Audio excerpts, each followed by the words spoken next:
Good morning, brothers and sisters. Welcome to the Straight Up Integrity Real Talk channel. I am your host, Lamar. Welcome, brothers and sisters. I wanted to redo these takes. The Holy Spirit had led me to really put some thoughts because I think really wanted to put emphasis on these two videos. So I'm going to redo them. This one is going to be the burden of a good man. And I think it's imperative that we talk about this. The Bible speaks about the fruits of the Spirit: love, patience, kindness, meekness, long suffering, not to bear record, gentleness, kindness.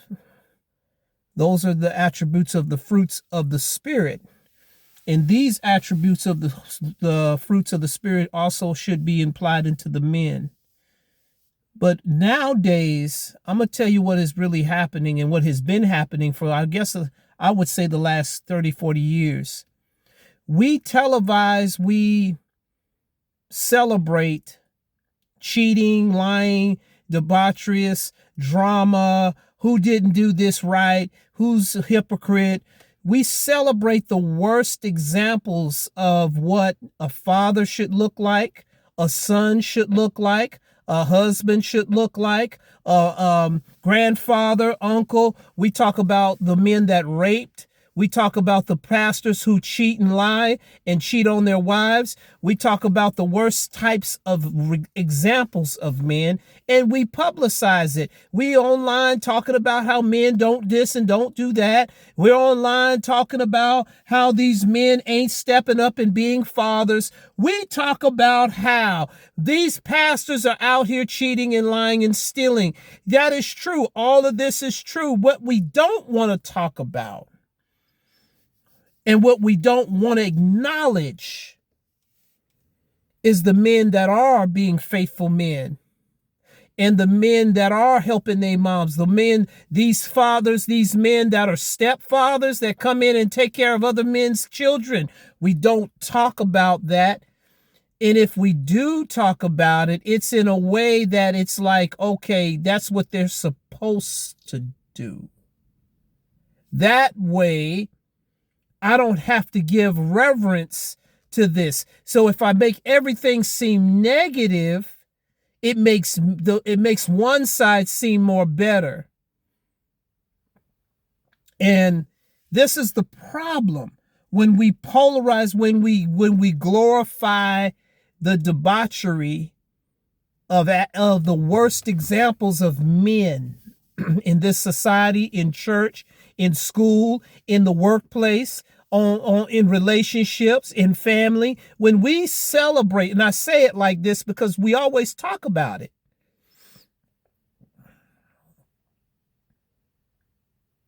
And a lot of times we got to pay attention to what people are not saying.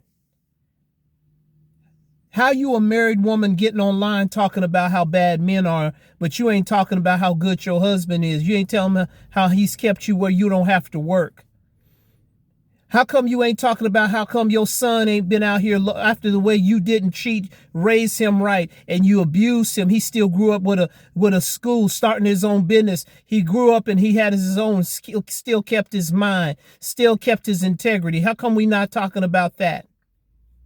Why are we not talking about the men that you ran off when he was trying to be a father? You just ran off because you saw more in the government than you saw in your man. Why don't we talk about that? Oh, he actually didn't rape you. He just rejected you and didn't want to be with you. Let's talk about that. It actually didn't really happen. See, there's a species of good men that are silent and nobody wants to talk about them because if I can't let you know I got something good either. So if I have these conversations that all men are just doing the same, ain't nobody really doing much better, I'm not going to tell you what my man is doing for me, because then I'm going to want you wanting what I got. That's one aspect of it. The other aspect of it is we don't know how to celebrate something positive in our life. We have been socialized, indoctrinated with negativity, so much so when something good does come along, we're going to try to find a way to make it negative. I'm going to make him out to be a dog. I'm going to make him mad enough to manifest so he can act a fool, and so I can say he's still not a good, he's just like all the rest of them. When the man is doing what he's supposed to do and doing above and beyond, that's just what he's supposed to do. That's my restitution. We don't want to talk about this stuff. We don't want to have these conversations about the sacrifice level of these good men. Not only that, where can these good men go to be encouraged? Where can these good men go to be built up, to be and someone to train these, not just the women. I'm not going to just jack the women. There's other men tearing down good men too. Probably more so. It ain't just the women.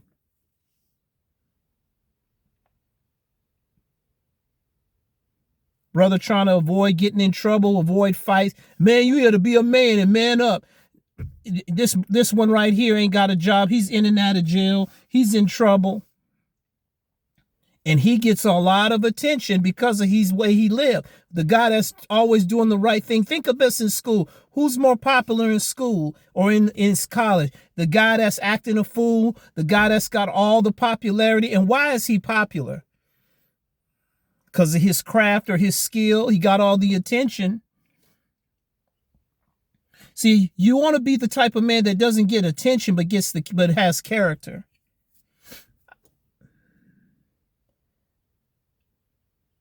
You're not seeking everybody to like you. Because, see, you can be popular for a lot of things. And see, the thing is, being a good man is not celebrated in this society today. He's just doing what he's supposed to do. I don't have to appreciate you because that's your job.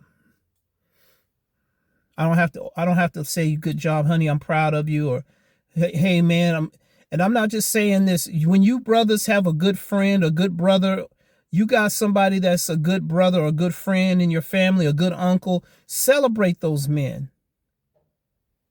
Take them brothers out to eat. Take them out to bless them. Do something kind toward them. Celebrate them. Adorn them. Encourage them. They're rare. We need more good brothers. But when bad behavior is rewarded, if I get more money and get more clout and more notoriety being a gangster and a thug, what you think I'm going to want to aspire to be? I want to aspire to be glory. Men are built to get honored. Men are built to be honored. Women are to be loved. Men are built to be honored. That's our fuel. That's why a lot of Jezebel and women that like to try to finesse men will speak lies and tell them how, oh, you handsome. Oh, she don't mean it, but she has enough wisdom to understand this is how I can work him. This is how I can pour into his fuel tank what he wants.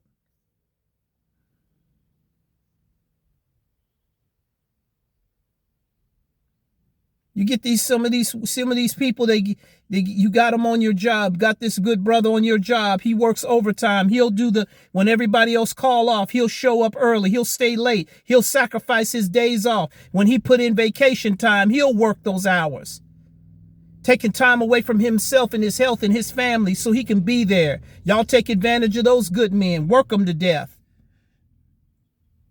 Then when they want to finally get time off, you looking crazy. You want to write him up. These kind of things I'm talking about. Father's Day come around, you get socks and tools, so do more work. And a barbecue grill to cook some more work for everybody else. More service for everybody else. I don't want you sitting around enjoying anything. You're supposed to be working for us. You ain't got no business sitting around playing a video game. You ain't got no business enjoying your sports car or having fun or going fishing or golfing. You ain't got no business doing anything recreational that you enjoy. You're supposed to be doing some service for our family.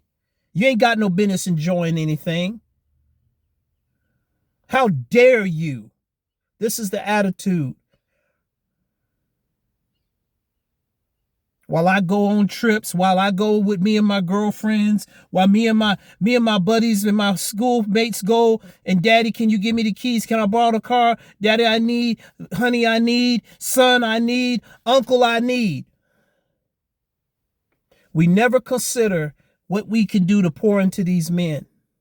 We never consider what they have on their plate. There's a lot of stuff that's on their mind that don't even that ain't even got nothing to do with them. They're always worrying about other people's stuff and never considering themselves. They can't remember the last time they've done something for themselves. Because if they do that, it's demonized. One thing I love about my wife, yeah, I'm sitting right here in my sports car. She accepts me. She don't allow me. She accepts me to be myself and enjoy the things I like. And she don't suffocate my personality out of the marriage to where I can't still be myself and enjoy being me in the marriage. She likes to do what she enjoys to do. Gardening, she likes her gardening. She likes to socialize, and I accept those things from her to do those things because that's a part of who she is. You got a good man, and I'm not just talking about relationship. I'm talking about a son, an uncle, a brother, a friend. You do everything you can to preserve these men. We are supposed to be Christians and believers in Christ, and we act like everything. And I'm saying this because it's happening. If it wasn't happening, I wouldn't be preaching on it. We celebrate women no matter if they're good women or not. We celebrate them.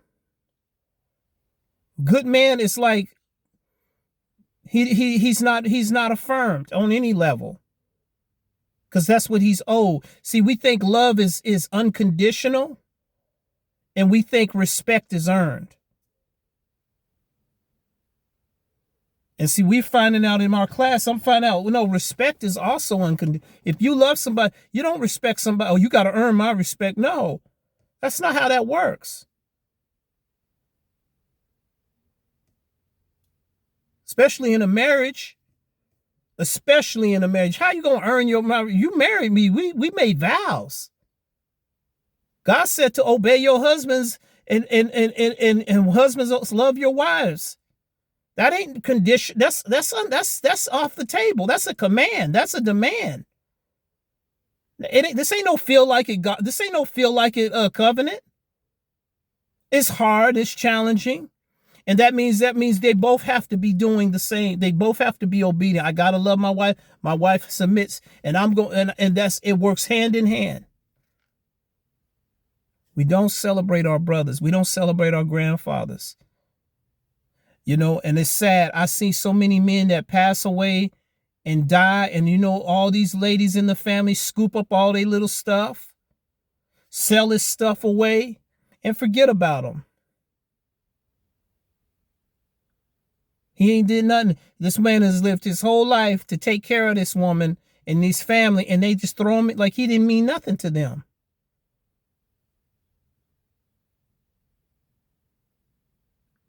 Don't honor that man. That's what men lead. We fueled by honor. My wife honors me. She celebrates me. She honors me. And all the wives don't honor their husbands. They just don't. And everything can't always be based on performance. Men are more than just performing for you and producing for you and being relationship slaves. We're more than just bringing some money home, paying a bill. Everybody, we're more than bill paying. We bring leadership, guidance, protection, order. We bring the 4 P's: protection, problem solving, procreation.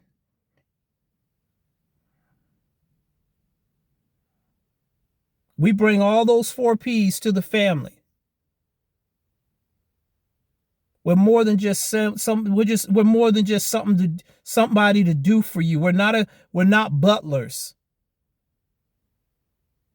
We're not somebody to come along, make everything all right. Some of you pastors got good men in your church.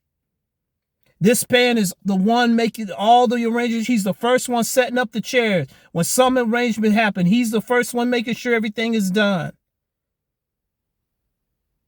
He's taking time away from his family. He ain't took no space for himself.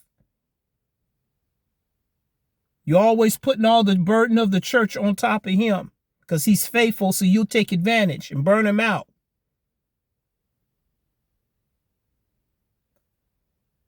Y'all take advantage of these good men. You burn them out. Don't let them be doing. It's just like a good employee. You work them to death. And because you know nobody else will do it or want to do it. Oh, can you?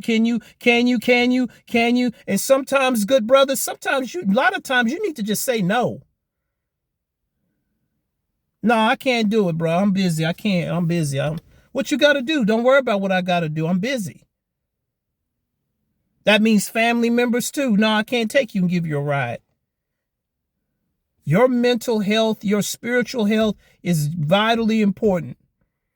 You're not here to be everybody else's. You're not everybody's FEMA. You're not everybody's save the day. You are not superhero. You are not the Avengers, and you are not the Justice League. We need to stop playing these roles. Because, see, people that think you're a superhero don't think you have any weaknesses and think you need anything.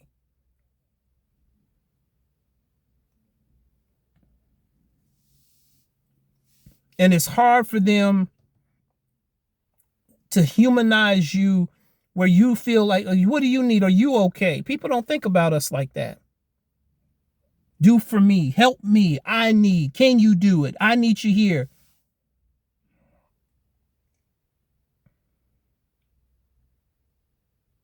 I'm counting on you. You need to. No, I don't. Had a brother asked me before. He said, man, I need you to look after her when, something happened. I need you to look after her. I said, you need to marry that woman. That's your job to look after your woman. That ain't my job.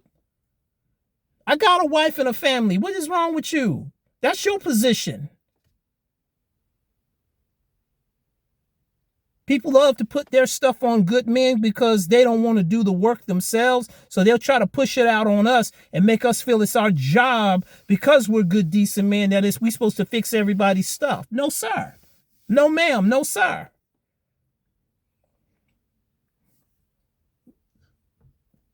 Good men are punished for being the right thing. Because, see, one, that's what they're supposed to do. Two, it's a thing of, it's never enough. And I get so comfortable because you've done so much, but, what else can you give me? What else can you do?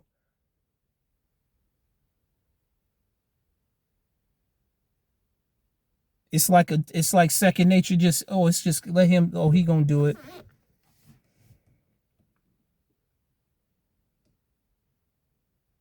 We don't want to have these conversations in church.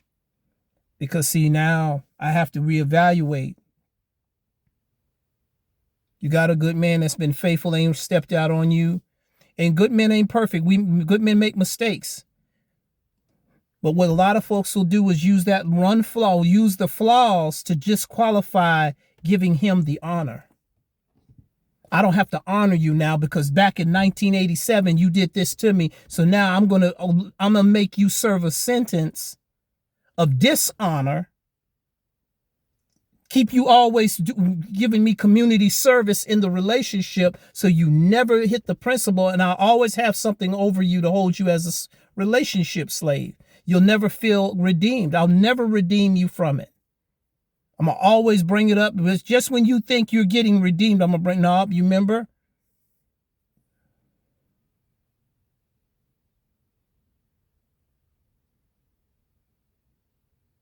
And it's just another way to manipulate that man into feeling like he still has to keep working. It's just like what the father did with Rachel when he earned Leela, and he worked for 7 years, and then he tricked her, and it was the younger sister, not Rachel. That's what people do to good men. See, that father knew that he would work another 7 years. He knew how bad he wanted Rachel. He knew he was get that service out of him instead of being honest. That was demonic. That was deceitful.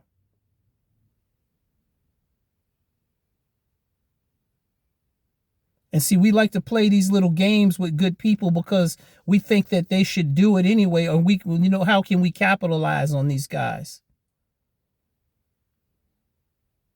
Some of you wives that have good men, you don't even love these husbands, but you know he's safe. You know he's going to he's going to pay the bills and keep you secured financially, but you don't love that man. You don't even respect him. You've been with this man 20 something years and you don't even respect your husband. You've been sitting there all that time, disrespecting him, being ugly, nasty, stank attitude, folding your arms, stomping off with an attitude, disregarding what he say, do the opposite of what he say. But then he's still supposed to keep taking care of you, loving you. He's still supposed to take you on trips. I watched you. I watched some of y'all. And then you get somewhere and want to tell somebody else how their marriage should go. We ain't got no business out here treating our good men on any aspect. I got a good father, a good uncle. I'm going to love and respect those brothers. I got a good son. I'm going to affirm my good son. We should affirm our sons anyway. But what I'm telling y'all is we need to more so affirm the ones that are operating in good behavior. They need to be rewarded for the good behavior, to train them. These are the outcomes you're going to get for following God's word, for doing the right thing. I'm not going to reward you out here acting a fool. I love you, but I'm going to correct your bad behavior because I love you. I'm not going to go along to get along with you because we're so-called related. You got good fathers. Let me tell you kids something. You got a good father there. Honor that man. Not just on Father's Day or birthdays. You honor him. You take him out to lunch. You do stuff for him. Help him out. You sons cut the grass. Help him out. Do stuff around the house to assert yourself. Help. Don't always be the kind, always want something. Give me, I want. Can you help me? I need. We get sick of that. We don't always want you coming to us when you want something or you need something. Sometimes it's nice that you come to us and ask what we need, what we want. More often than not. Because see, y'all treat good men in the family, in the realm, socially, like utilities. And then when we ask you for something, it's a burden. It's almost like I'm inconveniencing y'all when we ask y'all for something that we need from you. Oh my God. What you mean, oh my gosh? You better get to getting it. What are you talking about? God said in his word to do unto others as you would have them to do unto you. We love taking from good people because it's easy, it's good, it's benefiting self. We don't even think about them. You pastors in these churches that are taking advantage of these good men, you don't want them. You sucking up all their time and resources. The shame on you. That man ain't got no more business being more loyal to you than to God. They are not they're not your property that you can utilize. That is wrong. You're pimping.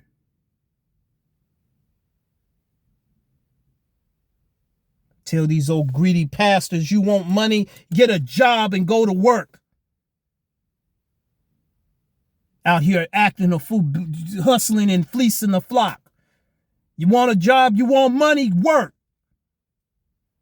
There ain't no sense in that. I can't stand to see a pastor taking advantage of good men.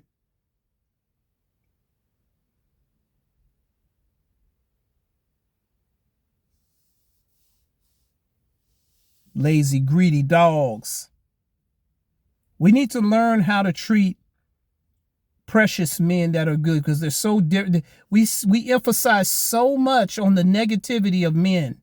We emphasize so much on how this father, this dude, this guy didn't do right by us and who he shouldn't have been and what he could have been and why he wasn't this. Then the ones that are stepping up or in the places they're supposed to be, we ain't got nothing to say. I can't tell you how many times I ask a woman, is there been any man in your life that's been positive? And I'm sure there have, but you ain't going to tell us. You ain't going to tell us that. We don't celebrate them enough. They make sacrifices we have no idea, and they do double work because they got to not only do the work they're fostered to do, they got to cover the work the men that aren't doing their job do. So it's double for them. And you want to tell me after doing double, we don't get no honor? Now, I got to say, well, my mom and my wife, they honor me. Even my daughter, they honor me.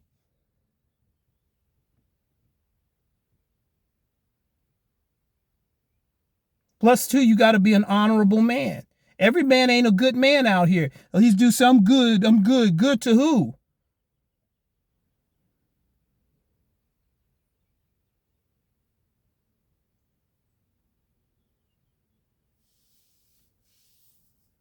It's very important, brothers and sisters, that we honor our good brothers. My brothers that have served in the military, I want to give you guys honor. You guys that have made sacrifices for our country. You guys that are firemen that have put out fires and saved lives and prevented lives from being harmed. I thank God for you. Our police officers that have given their lives and duties to this and to save our streets and our communities. I thank God for you. To our good pastors and leaderships in ministry that are standing up for the word of God. I thank God for you. To our fathers, uncles, dads, and sons and grandfathers, I thank God for all of you. I celebrate you, men. I salute you, men, for standing up on business and holding down the fort for our families and for our societies and our communities. I thank God for you. We need more like you. Y'all don't get enough recognition in this world. And y'all are so used to it, you accept that as normal. Oh, that's okay. That's not okay. You start holding people accountable for the honor that's due. God said a man is worthy of his hire. And God said a righteous man is worthy of double honor. That's Bible. So all you people, men and women, boy and girl, that you guys got somebody good, a man, a masculine example in your life, you owe them honor. Because they're taking on more than what you know. Because it's so good that you don't even feel it. You don't even feel the stuff that you wouldn't, if he was not there, you wouldn't even know. You'd feel it if he wasn't there. You'd know every aspect of what he's protecting you. God, men have made stuff so comfortable. The good men have made it so comfortable that you got, some of y'all y'all are allowed to act a fool. Y'all are in such a position of right where it's so comfortable. You got room to clown and act up. We need to celebrate our good men. There's so many of them that I know that are fathers starting family ministry. I'm proud of all these brothers. I want to say a shout out to all my brothers in our re-engaged group.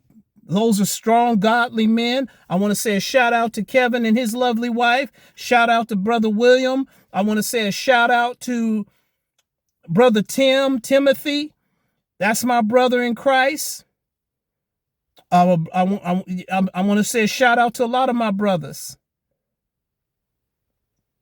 To all the brothers and men on my staff. Shout out to my son. We got a lot of men out here doing work on the ground. And we don't praise them and worship God and thank God for these men enough. We live around here and we wait for them to screw up and mess up so we don't have to give them honor. And that's what many of us do. You love what they do for you. You love that. You love when you're benefiting off of these men. You love when things are going your way off of these men, but you don't want to celebrate these brothers.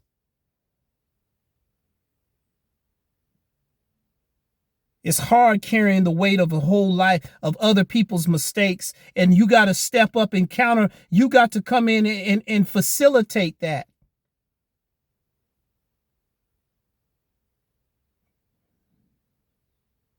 You ladies that got men that are with men that aren't the father of your kids, he's worth double honor. I'm going to call it like it is. He's worth double honor. You ladies, all you blended families that got husbands that are not the biological father taking on he deserves double honor. That man don't even get a legacy with the child that you're bearing, and he's covering you like it's his.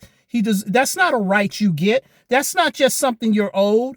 I want you ladies to understand that. Don't act like because you got a man, he got to accept my kids. Nobody got to accept your kids.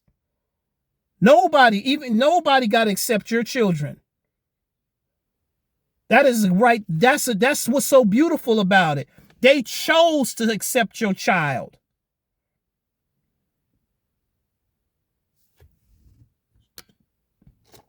You understand?